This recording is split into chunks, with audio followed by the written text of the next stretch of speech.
إن الله وملائكته يصلون على النبي يا أيها الذين آمنوا صلوا عليه وسلموا تسليما والصلاة والسلام عليك يا رسول الله وعلى آلك وأصحابك يا حبيب الله والصلاة والسلام عليك يا نبي الله وعلى آلك وأصحابك يا نور الله مولاي صل وسلم دائما أبدا على حبيبك خير خلق كلهم يا ربي بالمصطفى بلغ مقاصدنا واغفر لنا ما مضى يا واسع الكرم وتعالى کی حمد و ثنا اور اس کے پیارے محبوب جانے کنین رحمت دارین حضور رحمت للعالمین خاتم النبیین صلی اللہ علیہ وآلہ وسلم کی خدمت عالی اقدس میں ہدیہ درود پاک کے بعد خالق کائنات جل جلالہ سورہ بقرہ کی آیت نمبر 16 میں ارشاد فرماتا ہے اولئک الذین اشتروا الضلالۃ بالہدی فما ربحت تجارتهم وما كانوا مہتدین۔ اللہ تبارک و تعالیٰ نے ان آیات مبارکہ میں منافقوں کی ایک بری خصلت بیان کی اور منافقوں کی بے وقوفانہ حرکت کو بیان کیا کہ وہ لوگ اتنے بدبخت ہیں، اتنے بے وقوف ہیں کہ ان کو اللہ تبارک و تعالیٰ کی طرف سے ہدایت ملنے کا موقع نصیب ہوا، لیکن ان لوگوں نے ہدایت کو قبول نہ کیا بلکہ ہدایت کے بدلے گمراہی کو خرید لیا۔ اللہ تبارک و تعالیٰ نے فرمایا اولئک الذین اشتروا الضلالۃ بالہدی، یہی منافق وہ لوگ ہیں کہ جنہوں نے ہدایت کے بدلے گمراہی کو خریدا۔ فما ربحت تجارتهم وما كانوا مہتدین، ان کی اس تجارت نے انہیں کوئی فائدہ نہ دیا اور وہ راہ راست پر آنے والے نہ تھے۔ اب اللہ تبارک و تعالیٰ نے اس آیت میں منافقوں کی بے وقوفی کو بیان کیا،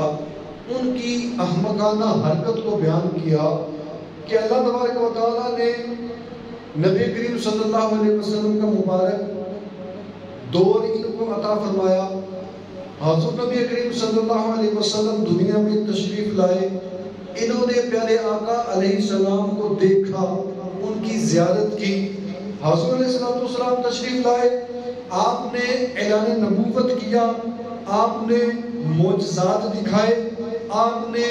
اللہ کی وحدانیت کی تبلیغ کی، آپ نے لوگوں کو راہ راست پر لانے کی تبلیغ کی، آپ نے اللہ تبارک و تعالیٰ کے احکامات ان لوگوں تک پہنچانے کی کوشش کی،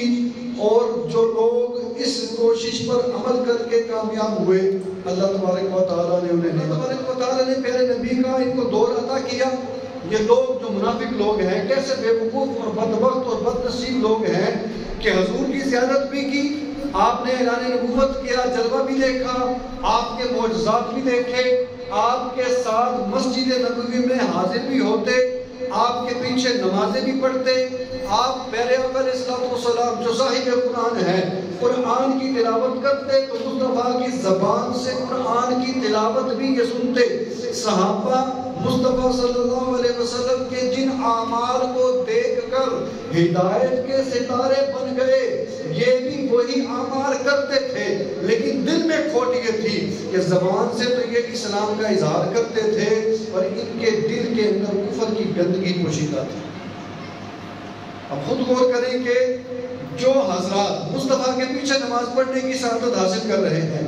میرے آقا قرآن پاک کی تلاوت کرتے ہیں اور لوگ مصطفیٰ کی مبارک زبان سے رب کے قرآن کو سن رہے ہیں، میرے آقا نماز پڑھاتے ہیں، یہ مصطفیٰ صلی اللہ علیہ وسلم کے پیچھے نماز پڑھتے ہیں، میرے آقا تبلیغ کرتے ہیں، یہ مصطفیٰ کی تبلیغ کے انداز کو دیکھتے ہیں، میرے آقا درس قرآن کرتے ہیں، یہ مصطفیٰ کا درس قرآن سنتے ہیں، میرے آقا قرآن کی آیات پڑھ پڑھ کر سناتے ہیں اور لوگوں کو راہ ہدایت کی طرف لاتے ہیں کہ مصطفیٰ کا چلنا، مصطفیٰ کا پھرنا، مصطفیٰ کا اٹھنا، مصطفیٰ کا بیٹھنا، مصطفیٰ کا کلام کرنا، مصطفیٰ کا تبلیغ کرنا، مصطفیٰ کا رب کی وحدانیت کو بیان کرنا، یہ سب کچھ دیکھ بھی رہے ہیں، یہ سب کچھ مصطفیٰ کی بارگاہ میں حاضر ہو کر زیارت بھی کر رہے ہیں، یہ سب کچھ مصطفیٰ سے سن بھی رہے ہیں، اور انہی عادات کو، انہی طریقوں کو، انہی نمازوں کو، انہی درسوں کو صحابہ نے جب مصطفیٰ سے سنا،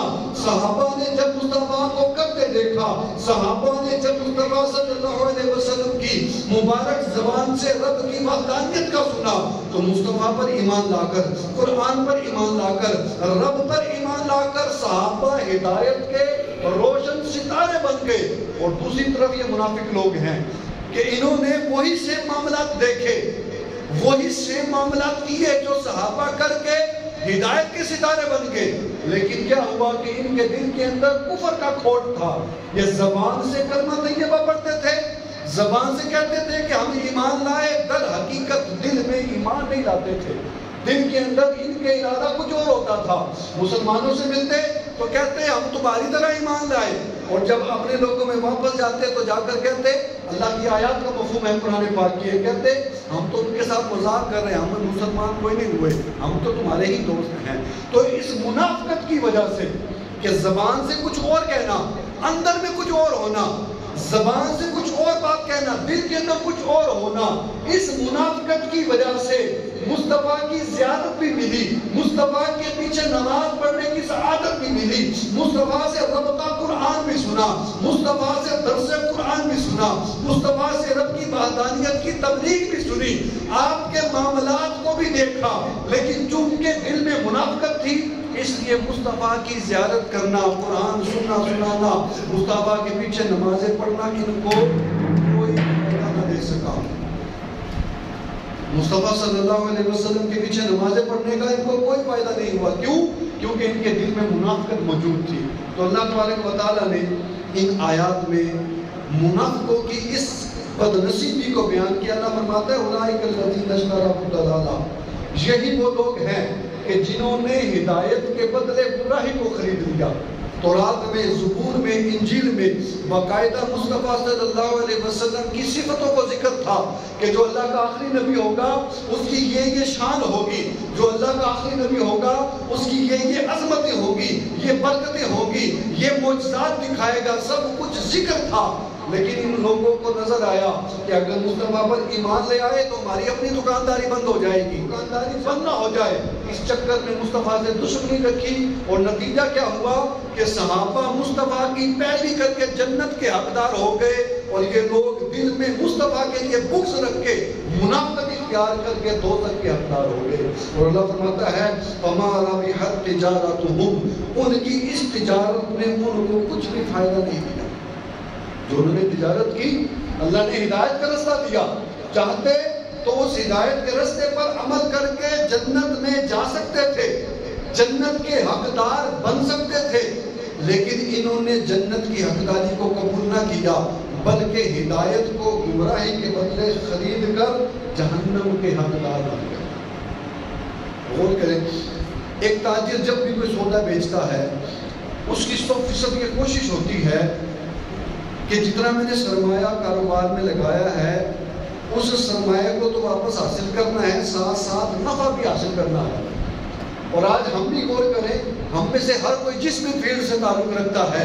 1 کا 10 کیسے کرنا ہے ہم کو پتا ہے، 10 کا 100 کیسے کرنا ہے ہم کو پتا ہے، 100 کا 1000 کیسے کرنا ہے ہم کو پتا ہے، کاروباری فیلڈ کے اندر 1000 کا لاکھ کیسے کرنا ہے ہمیں پتا ہے، یعنی دنیاوی معاملات میں نفع کیسے لینا ہے، دنیاوی معاملات کے اندر اگر بزنس کر رہے ہیں، تجارت کر رہے ہیں، فائدہ کیسے لینا ہے سب پتا ہے، لیکن آخرت کی تیاری کی کوئی خبر نہیں۔ دنیا کے اندر ترقی کرنی ہے، ہم سیکھتے ہیں اصول،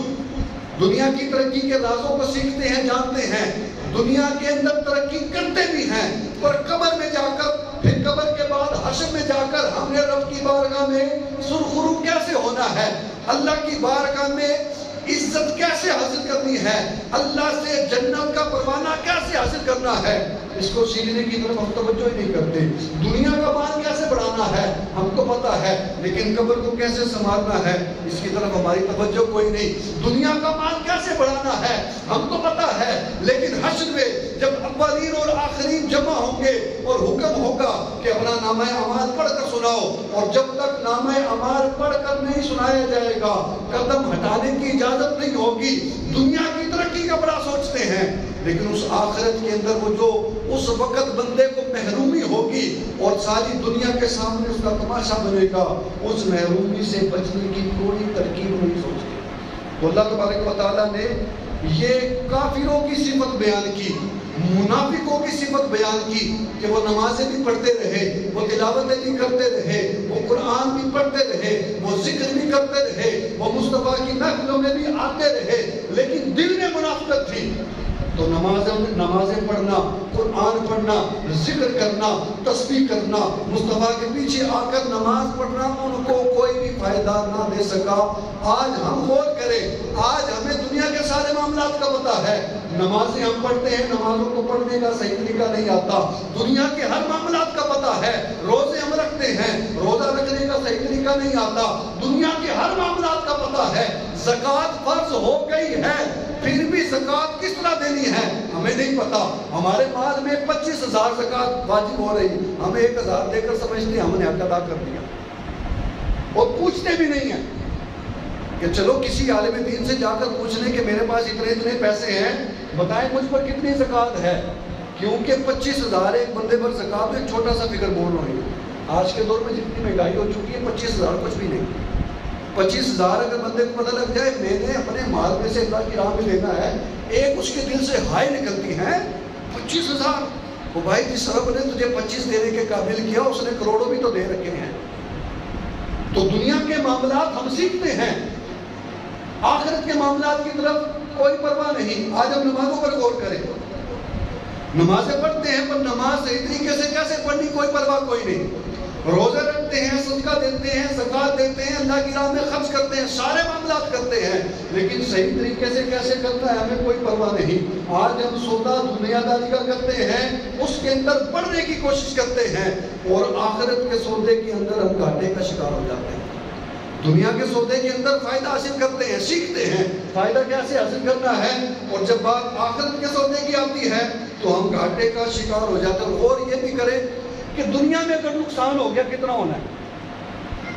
نقصان ہو گیا مثال کے طور پر بندہ 6 مہینے تک کاروبار کرنے سے رک گیا، یعنی اتنا اس کو نقصان ہوا کہ آنے والے 6 مہینوں تک وہ دوبارہ کاروبار نہیں کر سکتا، یا آنے والے 2 سالوں تک، آنے والے 6 سالوں تک وہ کاروبار نہیں کر سکتا، یا چلے یوں مانے کہ کروڑوں کا نقصان ہو گیا، بندہ کنگلا ہو گیا، اب دوبارہ وہ اپنے قدموں پر پہلے کی طرح کھڑا نہیں ہو سکتا۔ میں کہوں یہ بھی گھاٹے کا سودا نہیں ہے، اگر ایمان برباد ہو گیا یہ گھاٹے کا سودا۔ دنیا کی دولت بندہ کما سکتا ہے، میرے پاس اگر کو آپ کے پاس ہے، پرسوں کو کسی تیسرے کے پاس ہوگی، دولت کسی کی سگی کوئی نہیں، لیکن ہمارے پاس سب سے قیمتی چیز وہ ہے ایمان۔ اگر ایمان ہم سے ضائع ہو گیا اللہ نہ کرے تو اس سے بڑھ کر گھاٹے کا سودا ہو ہی نہیں سکتا۔ دنیا کی دولت بندہ کما لے گا۔ اب کافروں کی جو میں نے شروع میں آیت بیان کی، اللہ نے یہی صفت بیان کی کہ وہ چاہتے تو ہدایت کا راستہ اپنا کر جنت کے حقدار بن سکتے تھے، لیکن انہوں نے ہدایت کا راستہ چھوڑ دیا، انہوں نے بھلائی کا راستہ چھوڑ دیا، انہوں نے نیکی کا راستہ چھوڑ دیا، اور بھلائی کا راستہ چھوڑ کر برائی کو اپنا لیا، ہدایت کا راستہ چھوڑ کر گمراہی کو اپنا لیا، نیکی کا راستہ چھوڑ کر برائی کو اپنا لیا۔ تو جنت کے حقدار ہو سکتے تھے اگر نیکی کے راستے پر چلتے، جنت کے حقدار ہو سکتے تھے اگر بھلائی کے راستے پر چلتے، لیکن انہوں نے اپنی دنیا داری کے چکر میں اپنی آخرت کو داؤ پر لگا دیا۔ دنیا کے اندر عزت حاصل کرنے کے لیے آخرت کو بیچ دیا اور گھاٹے کا سودا کیا، دنیا کے چند دنوں کی عزت کی خاطر آخرت کی اپنی عزت کو ضائع کر دیا۔ اور یہی آیت بنا بیان کر کے اللہ تبارک و تعالی گویا کہ ہمارے لیے یہ راہ رہنمائی بنا رہا ہے کہ میرے بندو، منافقوں کا یہ طرز عمل ہے، منافقوں کا یہ طریقہ ہے کہ وہ دنیا کی ذلیل دولت کے بدلے، دنیا کی زینت کے بدلے، دنیا کی آرائشوں کے بدلے انہوں نے آخرت کو بیچ دیا، انہوں نے بھلائی کو بیچ دیا، انہوں نے اچھائی کو بیچ دیا۔ آج بھی جو صرف دنیا ہی کماتا ہے، صرف دنیا کے ہی پیچھے لگا ہے، آخرت کی پرواہ نہیں کر رہا، وہ منافقوں کے راستے پر چل رہا ہے۔ آخرت کی پرواہ نہیں کر رہا، منافقوں کا یہ طرز عمل ہے۔ تو ہم نے غور یہ کرنا ہے کہ ہم کس طریقے کو اپنائے ہوئے ہیں، کیونکہ میرے آقا علیہ السلام نے فرمایا جو دنیا میں جس قوم کے ساتھ مشابہت رکھتا ہے کل قیامت میں اس کو اسی قوم کے ساتھ اٹھایا جائے گا۔ امام حسن بصری رحمۃ اللہ تعالیٰ علیہ کے دور کا واقعہ ہے، ہرگز اپنی نمازوں پر فخر نہیں کریں اگر اللہ نے سعادت دے رکھی ہے، ہرگز اپنی نمازوں پر فخر نہیں کرنا چاہیے، اپنے روزوں پر فخر نہیں کرنا چاہیے۔ اللہ نے سعادت دی، نیکی کی، دعا یہ کرنی چاہیے یا اللہ تو نے سعادت دی، اس سعادت مندی کو ہمیشہ کے لیے میرے ساتھ قائم رکھنا، مجھے کہیں فخر و تکبر نہ آ جائے۔ اس واقعے سے غور کریں۔ آپ فرماتے ہیں کہ اب بیٹھے تھے امام حسن بصری رحمۃ اللہ تعالیٰ علیہ، ایک جنازہ گزرا، جنازے والے کو دیکھ کر بے ہوش ہو گئے، اور جنازہ گزر کیسے رہا تھا، میت کو گھسیٹ کر لے کر جا رہے تھے۔ آپ نے جب میت کا چہرہ دیکھا بے ہوش ہو گئے۔ کچھ دیر کے بعد جب ہوش آئی لوگوں نے پوچھا حضور یہ کیا معاملہ ہوا، میت کو دیکھ کر بے ہوش ہو گئے؟ فرمایا میں اس بندے کو جانتا ہوں، اس کے بارے میں یہ مشہور ہے کہ بندہ بڑا زہد و قناعت والا ہے، بڑا عبادت کرنے والا ہے، بڑا ہی متقی بندہ ہے، بڑا اللہ اللہ کرنے والا ہے، بڑا ہی رب کا ذکر کرنے والا ہے۔ ایک دن ایسا ہوا نماز کے لیے گھر سے نکلا تو کسی کافرہ عورت پر اس کی نگاہ پڑی، اور وہ اتنی حسین تھی کہ اس کے دل میں اس کی محبت آ گئی۔ اس نے اپنے آپ کو بڑا روکا، لیکن محبت، شہوت اور بدخلقی اس کے اوپر غالب آئی۔ اس نے جا کر اس کو نکاح کا پیغام دیا، کہنے لگا مجھے تجھ سے محبت ہو گئی ہے اور تجھ سے شادی کرنا چاہتا ہوں۔ عورت کہنے لگی میں تو کافرہ ہوں، میں غیر مسلم ہوں، اگر تو اپنا ایمان چھوڑ دے پھر میں تجھ سے شادی کروں گی۔ بندہ عبادت گزار ہے، بندہ متقی ہے، بندہ زہد و قناعت کرنے والا ہے، اللہ کا ذکر کرنے والا ہے۔ اسی لیے میں نے وہ جملہ بولا کہ اگر نمازیں پڑھتے ہیں، زکاتیں دیتے ہیں، ذکر کرتے ہیں، تسبیح کرتے ہیں، ہرگز فخر نہ کرے بلکہ دعا کرے، مولا تو نے یہ سعادت مندی دے رکھی ہے، میری سعادت مندی کو قائم رکھنا۔ تو نے نمازیں پڑھنے کی توفیق دے رکھی ہے، اس توفیق کو چھیننا مت۔ تو نے ذکر کرنے کی توفیق دے رکھی ہے، اس ذکر کی توفیق کو باقی رکھنا۔ تو نے نیک اعمال کی توفیق دے رکھی ہے، مولا اس نیک اعمال کی توفیق مجھ سے نہ چھیننا۔ وہ بندہ آخر کیا نہ کرتا، اس کے ہاتھوں مجبور ہو گیا، کلمہ کفر پڑھتا ہے، کافر ہو جاتا ہے، مرتد ہو جاتا ہے، اور جا کر اس عورت کو کہتا ہے کہ تیرے کہنے پر میں نے اپنا دین چھوڑ دیا ہے، اب تم مجھ سے شادی کر لے۔ وہ عورت کہنے لگی تو اپنے دین کا سگا نہیں ہو سکا تو میرا سگا کیسے ہوگا؟ تو اپنے دین کے ساتھ وفاداری قائم نہیں رکھ سکا، تو اپنے دین سے بے وفا ہو گیا، تو نے اپنے دین کو چھوڑ دیا، میں کیسے تجھ پر یقین کروں کہ تم میرے ساتھ وفا کرے گا؟ اور اسی بے ایمانی کی حالت میں اس متقی بندے کو موت آ گئی۔ تو یہ منافقوں کا طرز عمل ہے کہ بلائی کو چھوڑ کر برائی کی طرف جاتے ہیں۔ اللہ تبارک و تعالیٰ کی بارگاہ میں یہ دعا ہر وقت کرتی رہنا چاہیے، مولا اچھائی کی توفیق دے رکھی ہے تو اچھائی پر قائم رکھ، ہرگز منافقوں والے طرز عمل پر چلنے نہ دے۔ اور اس کے بعد ساتھ ساتھ ریاکاری پر بھی نظر رکھے۔ بندہ نماز پڑھتا ہے، یہ نماز پڑھنا اس کو جنت کا حقدار بنا سکتا ہے۔ بندہ روزے رکھتا ہے، یہ روزے رکھنا اس کو جنت کا حقدار بنا سکتا ہے۔ بندہ زکوٰۃ دیتا ہے، یہ زکوٰۃ دینا اس کو جنت کا حقدار بنا سکتا ہے۔ بندہ حج کرتا ہے، یہ حج کرنا اس کو جنت کا حقدار بنا سکتا ہے۔ لیکن بندہ نماز پڑھتا ہے، سجدے میں گیا، کہتا ہے سبحان ربی الاعلیٰ، دل میں خیال آیا سجدے کو لمبا کر دوں تاکہ دیکھنے والا کہے بڑا نمازی ہے، بڑا متقی ہے، بڑی لمبی لمبی نمازیں پڑھتا ہے، زکوٰۃ دے رہا ہے، اللہ کی راہ میں خرچ کر رہا ہے، لیکن ساتھ ہی دل میں خیال آتا ہے کہ کہیں ایسا ہونا اس خرچ کرنے کی وجہ سے لوگ مجھے کہیں بڑا سخی ہے، بڑا اللہ کی راہ میں خرچے کرتا ہے، بڑا نیکی کے راستے میں خرچ کرتا ہے، بڑے ہی صدقے دیتا ہے، حج کر رہا ہے، حج کرتے کرتے دل میں خیال آتا ہے کہ لوگ مجھے حاجی کہیں، لوگ حاجی کہیں۔ حضرت سفیان ثوری رحمۃ اللہ تعالی علیہ بیان فرماتے ہیں آپ کسی دعوت پر گئے نا، حاجی حج کر کے آیا تھا، آپ بیٹھے دعوت پر، حاجی کہنے لگا اپنے غلام کو، اس وقت جو وہاں پر کام کرتا تھا، حاجی کہنے لگا وہ جو پلیٹیں میں دوسری بار حج کر کے مکے پاک سے لایا تھا ان پلیٹوں کو پیش کرو تاکہ مہمان کو ان پلیٹوں میں کھانا پیش کیا جائے۔ حضرت سفیان ثوری رحمۃ اللہ تعالیٰ علیہ فرماتے ہیں تو نے ان چند جملوں کے بدلے اپنے 2 حجوں کے ثواب کو ضائع کر دیا۔ یعنی اس بندے کا یہ کہنا وہ پلیٹیں لاؤ جو میں نے دوسرے حج میں لی تھی، وہ اظہار کر رہا ہے کہ میں 2 بار حج کر چکا ہوں. یعنی بندہ نیک اعمال کر رہا ہے، نمازیں پڑھتا ہے، پر دل میں خیال آ گیا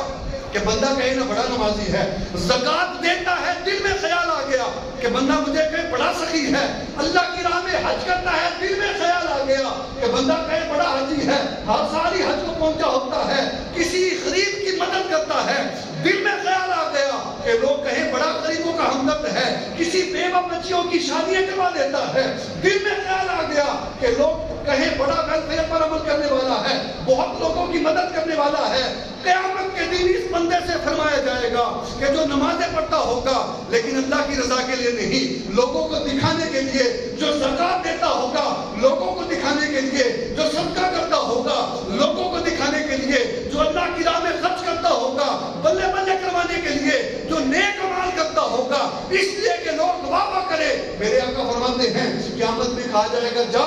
اس کے پاس جا کر اپنے نیک اعمال کا اجر لے جس کے لیے تو دنیا میں عمل کرتا. تو ایمان کو بھی بچانا ہے، اس کے ساتھ ساتھ ہم نے اللہ تبارک و تعالیٰ کی بارگاہ میں جو عبادت کرنی ہے اس عبادت کو ریاکاری سے بھی بچانا ہے. سورۃ البقرہ کی آیت نمبر 266 ہے، مفہوم بیان کرتا ہوں اس آیت کا آپ کی خدمت میں. اللہ تعالیٰ فرماتا ہے کہ تم میں سے کوئی یہ پسند کرے گا کہ اس کا ایک باغ ہو اور اس میں بہت سارے پھل ہوں، یعنی باغ اپنی پوری آب و تاب کے ساتھ چمک رہا ہے، پھل جب اتارنے کا وقت آیا ہر درخت پھلوں سے لدا ہے اور اس کی کل زندگی کی جمع پوجی یہی باغ ہے. پھلوں کو اتارنے سے پہلے اللہ فرماتا ہے اگر وہ باغ ہلاک ہو جائے، سارے کا سارا باغ ہلاک ہو جائے،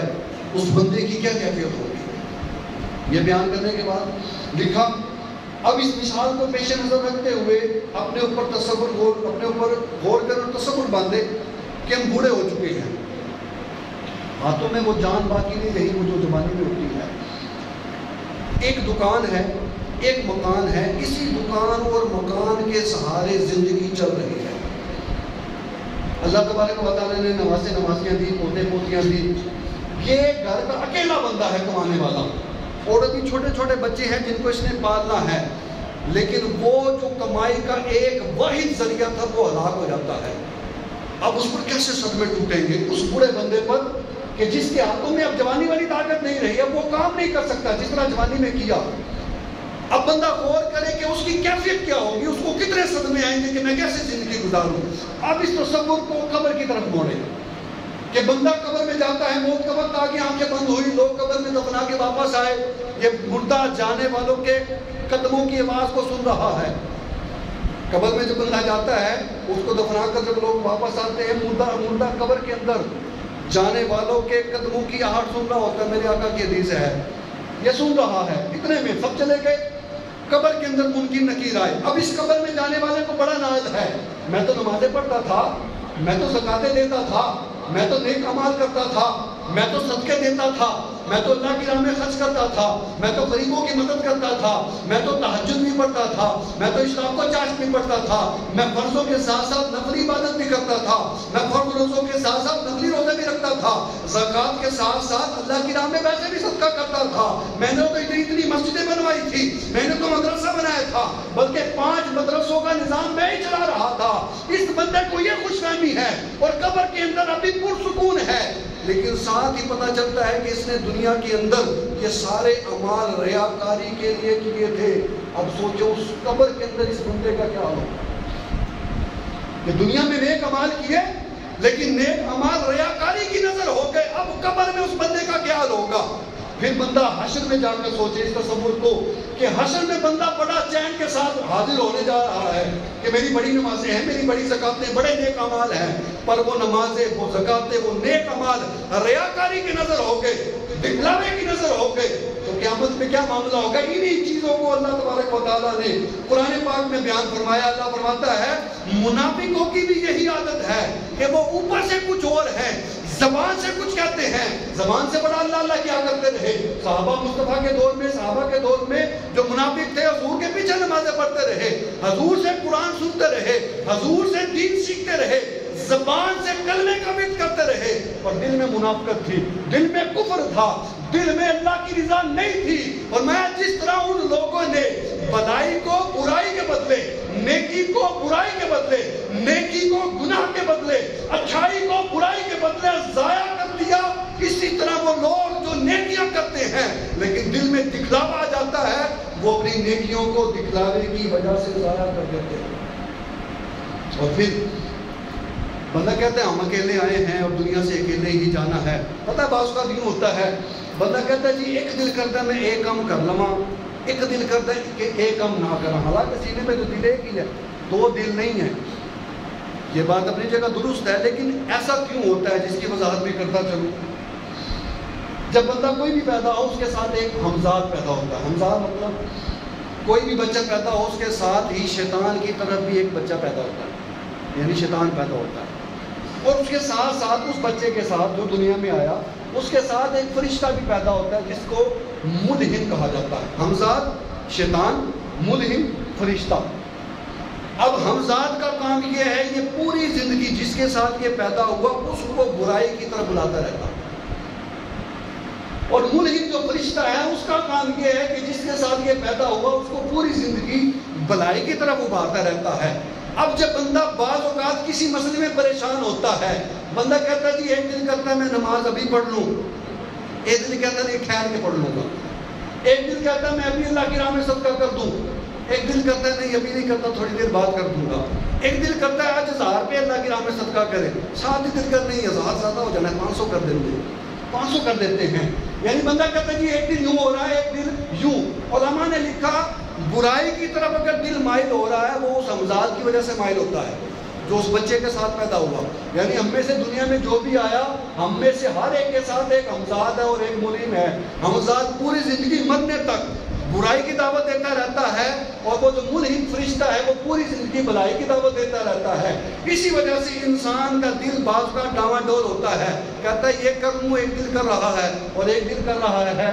یہ کر لوں. یہ وہ وجوہات ہیں کہ جن کی وجہ سے بندہ شکار ہو جاتا ہے معاملہ کرنے یا نہ کرنے کا, اور کامیاب ہونے والا وہ بندہ ہے جو ملہم فرشتے کی بات مان کر بھلائی پر سبقت لے جاتا ہے. تو آج کے درس سے آج کے پورے بیان کا نچوڑ اگر بیان کروں, منافقوں کی عادت تھی کہ ان کا ظاہر کچھ اور ہوتا تھا,